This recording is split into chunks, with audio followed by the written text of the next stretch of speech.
Before we begin, this story involves a mass casualty disaster, descriptions of wartime imprisonment, and the deaths of over 1,000 people.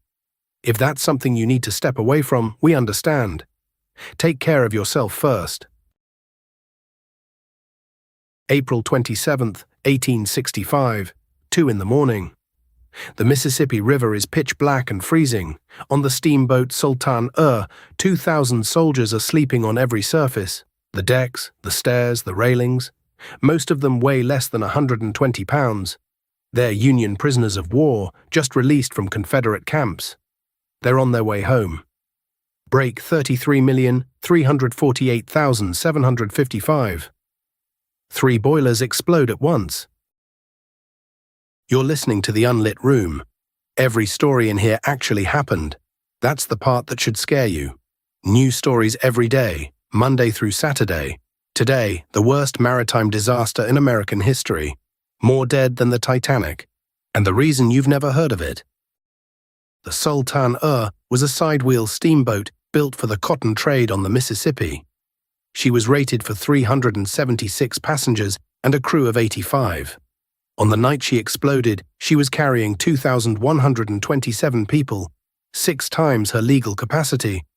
Almost all of them were Union soldiers, paroled from 2 of the worst prison camps in the Confederacy, Harbor in Alabama and Andersonville in Georgia. They'd survived starvation, disease, and open-air exposure in conditions so lethal that Andersonville's commandant would later be executed for war crimes. Now they were packed onto every inch of a wooden steamboat heading north, heading home.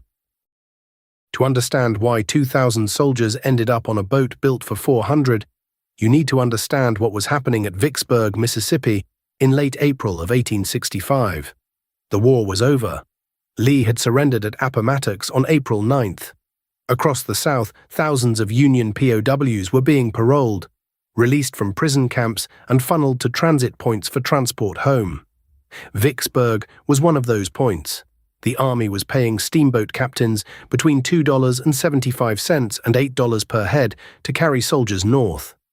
That's where the money started talking. Captain J. Cass Mason of the Sultana wanted a full load. A full load meant thousands of dollars. But there were other steamboats at Vicksburg competing for the same government contracts. Mason needed an edge. He found one in Reuben Benton Hatch, the chief quartermaster at Vicksburg. Hatch was already known as corrupt.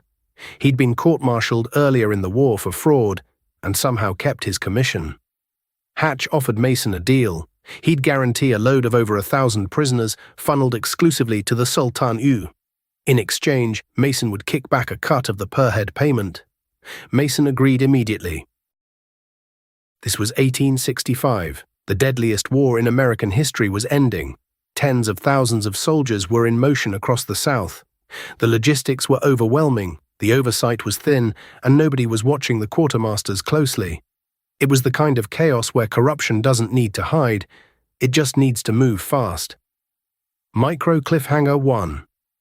But the kickback scheme wasn't the only problem on the Sultana. The boat itself was broken. Before the Sultana even arrived at Vicksburg to pick up prisoners, one of her 4 boilers had developed a leak. A ruptured seam in the metal, the boat's mechanic examined it and recommended cutting out the damaged section and replacing it, a proper repair that would take several days. Captain Mason refused. A multi-day delay at Vicksburg meant losing his load of prisoners to a competing steamboat. The chief engineer overruled the mechanic. A simple patch would do. They hammered a thin plate of metal over the ruptured seam while the boiler was still at pressure, fed by water drawn from the muddy Mississippi. At Vicksburg, the loading began. Paroled prisoners poured onto the Sultan, men who'd been living on starvation rations for months, many suffering from dysentery, scurvy, and chronic diarrhea. They were loaded onto every surface, every deck, the staircases, the railings. A photograph taken at Helena, Arkansas, on April 26th, the day before the explosion, shows a boat so overloaded that individual figures blur together across 4 decks. Standing room only, 6 times capacity. 2 other steamboats were docked at Vicksburg with room for passengers. Nobody was redirected to them. Hatch had guaranteed the load to Mason, and Mason wasn't sharing. There's a photograph from Helena. It's one of the last images of the Sultana taken the afternoon before the explosion. If you look at it today, what strikes you isn't the number of people, it's how calm they look. They're standing on every surface of a doomed boat, and they look like men who've just been told they're going home. Micro cliffhanger 2. 12 hours after that photograph was taken, the Mississippi turned into a graveyard. At approximately 2 a.m. on April 27, 1865, 7 miles north of Memphis, Tennessee, 3 of the Sultana's 4 boilers exploded simultaneously. The blast tore the boat apart. The wooden superstructure, coated in oil-based paint and varnish, caught fire instantly. Hundreds of men were thrown into the river by the explosion itself. Hundreds more were trapped in the wreckage as the fire spread. The Mississippi in late April was swollen with spring runoff, cold, fast, and miles wide. Most of these men couldn't swim. Many were too weak to try. Months in prison camps had left them skeletal. They clung to wreckage, to each other, to anything that floated. Some made it to shore. Some were picked up by other boats that heard the explosion. Most didn't. 1,168 people died, more than the Titanic, which wouldn't sink for another 47 years. Here's what makes this story something other than a tragedy. The men on the Sultana had already survived the worst thing the war could do to them. They'd survived Andersonville, a camp so overcrowded that 32,000 men were packed into a stockade designed for 10,000, with no shelter, contaminated water, and a death rate so high that the camp's commandant, Henry Wirtz, was later hanged for war crimes. They'd survived Coup Harbor, where prisoners stood in waist-deep floodwater for days. They'd been paroled, loaded onto a steamboat, and told the war was over. They were going home. The boiler that killed them had been identified as defective before they ever boarded. The mechanic wanted days to fix it properly. Captain Mason chose a patch because he didn't want to lose the $2.75 per head the government was paying him. The men who survived the worst the Confederacy could do to them were killed by their own side's greed. Micro cliffhanger 3. And then the nation looked the other way. The Sultana exploded on April 27, 1865. The day before, April 26, John Wilkes Booth, the man who assassinated Abraham Lincoln, had been cornered in a barn in Virginia and killed. The nation was consumed. Lincoln's funeral train was still making its way across the country. The front pages of every newspaper in America were devoted to the assassination and its aftermath. The worst maritime disaster in American history received a fraction of the coverage. A few paragraphs in a few papers, some regional reporting in Memphis, and then nothing. The news cycle moved on. The country was grieving a president and celebrating the end of a war.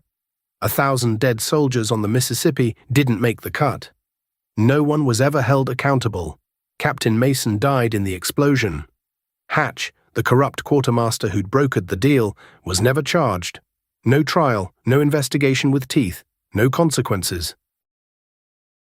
The Sultana sits at the bottom of the Mississippi, buried under decades of silt and farmland. The river shifted course, and the wreck is now under a soybean field in Arkansas. There's no monument at the site, no marker on the river. These were men who'd endured the absolute worst and were told they'd made it. They were hours from home, and they were killed by a patched boiler, a corrupt quartermaster, and a captain who valued $2.75 a head over their lives. More dead than the Titanic. And you'd never heard of it, because the nation was looking the other way. If this one kept you up tonight, good. New stories every day, Monday through Saturday. Subscribe so the next one finds you too. Follow the Unlit Room wherever you listen. Tell a friend, but maybe don't tell them it's all real until after they've finished. Full story on the main channel. Follow if you're wide awake. That was the Unlit Room. See you in the dark.